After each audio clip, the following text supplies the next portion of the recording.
Hi there, welcome to You Were There, the program where you get to see hope restored to individuals and communities through the humanitarian work of CBN partners. As always, expect life-changing stories from around the world. But first, let's talk about the world around us. Too often, we underestimate the power of a smile, the strength of a kind word, the smallest act of care, or just the beautiful people we have in our lives. In our first piece, Paula shares her thoughts on the value we could be missing. Take a look.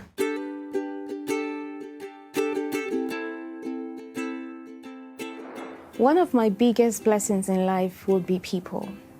I experience the good heart and kind nature of people every day of my life. From someone who gives me cookies from his stash, to another who offered to stand in line for me while I tended to my sick child, or just someone who sends a text or an encouraging message just at the right time. Last night, my daughter gave me a kiss and she said, "Mommy, I'm going to give you a kiss every morning when I wake up and every night before I go to bed because I love you." I recognize that God shows up for me every day through people. One day that would have been a really sad day for me, I received a parcel from a dear friend from far away. It had a few of my favorite things and a handwritten note that brought tears to my eyes. I thought to myself, how did she know to cheer me up? But God knew. He has so graciously poured out His love on us that one of the ways we can respond to His love is by loving others the same way He has loved us, which is why I'm a partner with the 700 Club. I may not know the extent to which my financial contribution can reach, but God knows. Just like He knew I needed cheering up and will cross land and sea to send someone my way, is the same way He will send me to a community, to a family, or to someone who just needs help. God wants to send you today. Please say yes. Become a partner with the 700 Club today.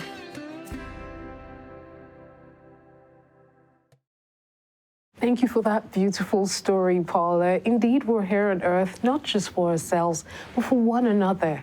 There's something you have that can be a blessing to someone else. And guess what? You can reach them anywhere in the world through the Christian Broadcasting Network, just like Paula did, touching lives near and far. Next in line is Abo in Delta State, Nigeria, where CBN Partners are set to touch an entire community. You're going to want to see this. The journey down to Abo in Delta State is indeed promising. The CBN humanitarian team and its medical volunteers embark on a mission to save lives and restore hope to those in that community.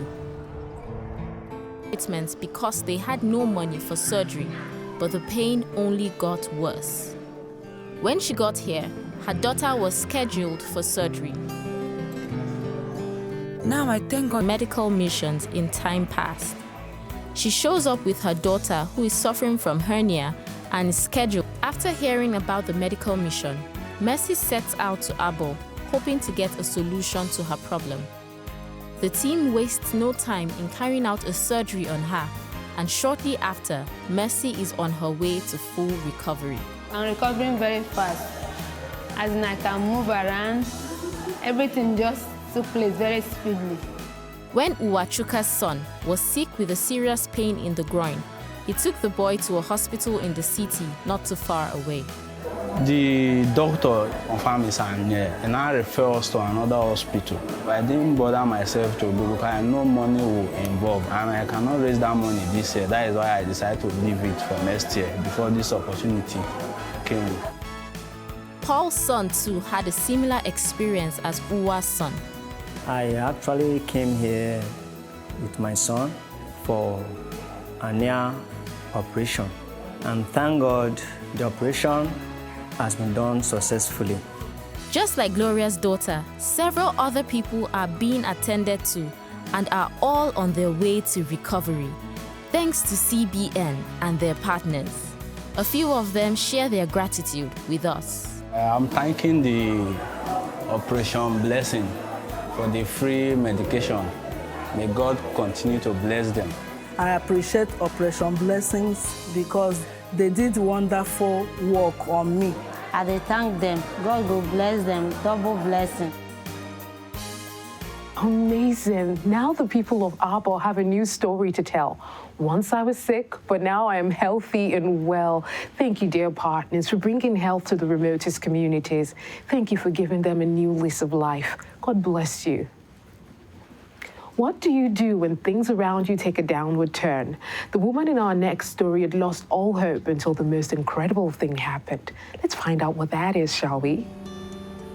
Oluchi is a woman with high hopes and dreams. She sells vegetables to make a living in Odekbe, her community. Life was good for Oluchi and her family until she noticed her son had a condition. I found a lump around my son's lower abdomen about a year ago. At that time, he was already suffering from a persistent high temperature. Oluchi visited a nearby hospital where she was told her son needed surgery to get well. I was told my son had hernia and will require surgery, which will cost over 70,000 naira.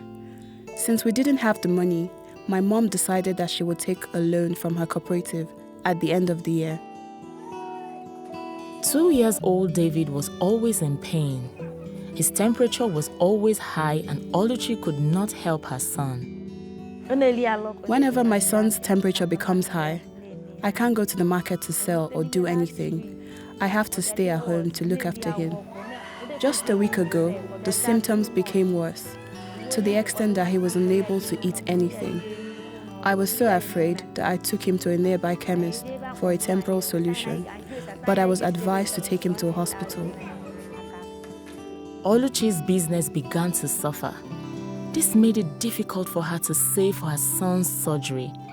She feared that she might lose her son. Oluchi prayed for an answer, and that was when she heard that a medical team from the Christian Broadcasting Network was coming to her village to provide free medical services. I was told my son would get his surgery done for free. It was the best news ever. Oluchi rushed to the center, where the CBN humanitarian team was holding a 1-week medical mission. Her son was immediately referred for surgery. Today, Oluchi is now a happy mother. They have done my son's surgery. I am very happy. My son is up and doing well. Thank you, CBN, for this help you brought my way. It is only God Almighty that will reward you. Thank you. Now, Oluchi can smile again, all thanks to CBN partners. You stepped in just in time, giving her and her son a brand new start. God bless you, CBN partners. What does it take to change lives in whole communities? Not just once, but over and over. It takes you choosing to partner with us. It takes you committing to give from the little or much you have. Partner with us today. Give a homeless child a home. Bring health care to a sick mother. Give water to a thirsty community. Please say yes by calling any of the numbers on the screen. Let's begin this life-changing journey together. We'll take a quick break, and right after that is an interview with a volunteer on the field. Don't go anywhere. Hello there. My name is Patrick Otaro, and I partner with CBN. The Christian Broadcasting Network is a humanitarian organization that brings living water and healthcare to communities, as well as loving care and shelter to orphans. Also, economic empowerment to widows. Join me today as we bring succor to our nation, Nigeria, and indeed, the world. God bless you.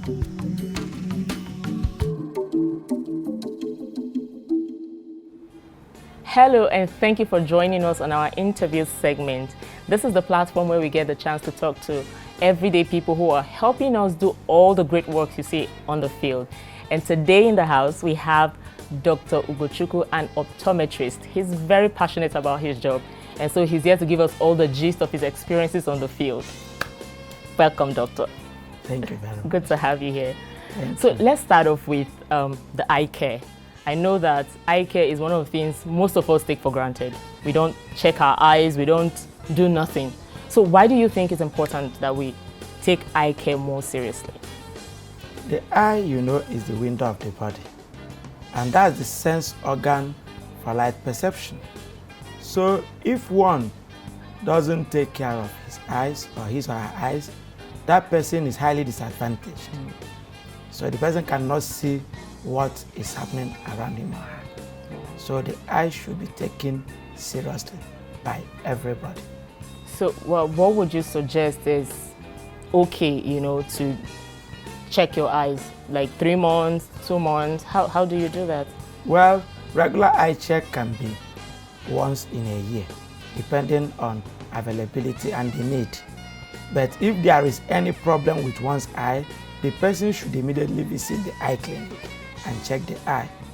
Like one having allergy or other problems of the eye should not do self-medication, but should see the optometrist. But for routine eye check, once in a year is okay. I've seen you give of yourself, to see that people in rural community who cannot ordinarily afford these services, I've seen you do that for free. What inspired this decision to be committed to a task like this? Well, my love for God and humanity inspired me. As a person, I promised God during my school days that if I pass through this tough experience in the university and I come out successfully, that I will impact positively on the society. And that's what I'm doing. You have been one of our very committed volunteers who, countless medical missions. Can you count the number of medical missions you've been to? I know if I count, it's more than 30, if not up to 50. There are many medical missions, even the ones that happen around that are 1 or 2 days. So once they call and I'm free, I'm disposed, I usually come and I participate. Having your own clinic, working and all that, it's so much of your time already that is being taken out. So how do you make out time to be available? Because most of our medical missions are like 5 days, the whole week, sometimes 4 days. Our list is probably 3 days. It's a question of planning. If you plan very well, definitely you will deliver. If you make it your priority, you will definitely know how to put it in order. And I'm happy that many a times I'm given enough time. So you plan well, then you deliver. But the important thing is make it a priority. You have traveled to different parts of Nigeria. Do you have any of those trips or one of it that is dear to your heart that you cannot forget? The Adamawa case is a case where a boy that was blind at the age of 3 regained his sight at the age of 21 through the activities of Operation Blessing. Of course, I usually had the a.k.a. team there. Then there is the surgical part.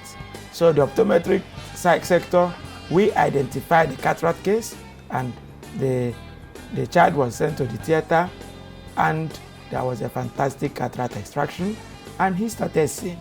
There is need for both government and non-governmental organizations to look into rural eye care. Attempts should be made to establish eye clinics in rural areas. It's one of the areas that is being neglected seriously in this country. I appeal to all medical and healthcare practitioners to just sacrifice little time and volunteer for 700 Club and other NGOs that are impacting positively on the lives of rural dwellers. I also implore well-meaning Nigerians and organizations, both corporate bodies and even government functionaries, to partner with 700 Club to impact positively on rural dwellers. Many Nigerians need healthcare services, not just eye, but general healthcare services. And with the wonders I've seen 700 Club doing and the positive impact, it is a cause that is worth keying into. Therefore, I'm making a passionate appeal to all Nigerians to partner with them so that we will at least help one another and improve our healthcare in the rural sector. Thank you, Dr. Ugochukwu, for making yourself available to touch lives. We can make the world a better place with professionals like you. So if you've got the skill and the heart, why not join us? Let's bring hope to hard-to-reach communities, one life at a time, like a little girl in our next piece. Jenna's mom noticed her daughter's eye turning inward at 6 months old. By the time Jenna turned 8, her condition had gotten worse. I have a hard time reading. I often have headaches. Unfortunately, the kids at school didn't make life any easier for Jenna. One boy kept calling me cross eyes. Sometimes he would come up and just punch me. Jenna's dad is a delivery man, and her mom works as a cook. Together, they finally saved enough to take Jenna to an ophthalmologist, but they couldn't afford the corrective surgery that the doctor recommended. It breaks my heart to see my daughter suffer from headaches and bullying in school. In desperation, her parents took her to CBN's mobile medical clinic, hoping we could help. There, we arranged for her to receive free surgery to repair the weakened eye muscles. In the months since surgery, Jenna has returned to school and other activities and has had no more problems with eye strain. I'm happy my eyes look straight now, and I won't be bullied anymore. I'm grateful that God sent CBN to help our daughter. Thank you to the doctor and CBN. Isn't that just beautiful? Jenna will no longer be bullied or suffer headaches from eye strain. Now she can pursue her dreams with new hope. Thank you, CBN partners, for constantly changing lives. God bless you. Up next is a trip to the streets where we'll be asking questions and getting interesting answers. You don't want to miss this. Some people will love you, but before they give out something to you, they will want to get something in return. Do we call that one love? I know love exists because I've experienced it and I have shown love. Love exists, and we all should strive to spread love, even by at least smiling to one another. Love exists first in yourself before you can share to your next person. Yes, love is real to some people, and to some people it's not. Love to me is selfless. When you don't think about yourself first when doing anything, you always think about the other person, the other people. What are they standing to receive? What is this man going to gain? How am I going to impact this person's life positively? Love goes beyond you getting angry. Even while you are still angry, you are still looking out for that person, for that people, that community. That is what I define as love.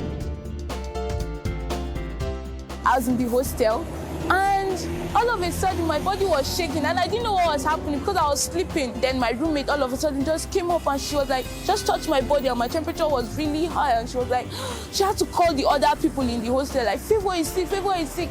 And I was just hearing it as if I was dreaming or so. And all of a sudden, I just saw myself in the school clinic, and I was like, how is this? And then I just opened my eyes and I saw them all around me, and I was feeling as if I was a mother. I needed financial assistance urgently for something. I put 1 or 2 calls to somebody, and the person came through for me, and I felt really loved. It made me want to do that for, for other people too.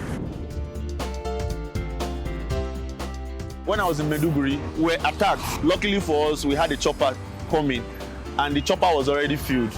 The space was already left for 3 persons. I spoke to the younger ones. I said, we are young, we can run, we can take care of ourselves, we can actually shield ourselves. But look at these ones, they are a little bit older than us. So why not let these ones go with the chopper? We go by the road. I preached that word love to them and made them understand the true meaning of love. They actually stepped down and we let the elderly ones go in. If you want to experience love, you should start practicing love. If I give you something, don't give it back to me. Give it to another person and teach that person to give to another person. Me, I enjoy eating in circles where I see somebody who is hungry, and then we can eat and share that love together, no matter how little it is. So long as everybody can have a taste of that food and feel happy that, at least I've eaten something. A very warm welcome to everyone watching. We show you life-changing stories, those you have helped through your generous giving. I say thank you to CBN. You provided free surgeries for the helpless, clean water wells for many communities, empowered youth, women, and widows. For more heartwarming and life-transforming stories you made happen, watch episodes of You Were There on this channel. I'm glad you chose to stay with us until the very end. It's goodbye for now, but we'll soon be back with more amazing stories in the next episode. Until then, do remember that a life, a family, or a community could be counting on the choice you make. Choose wisely.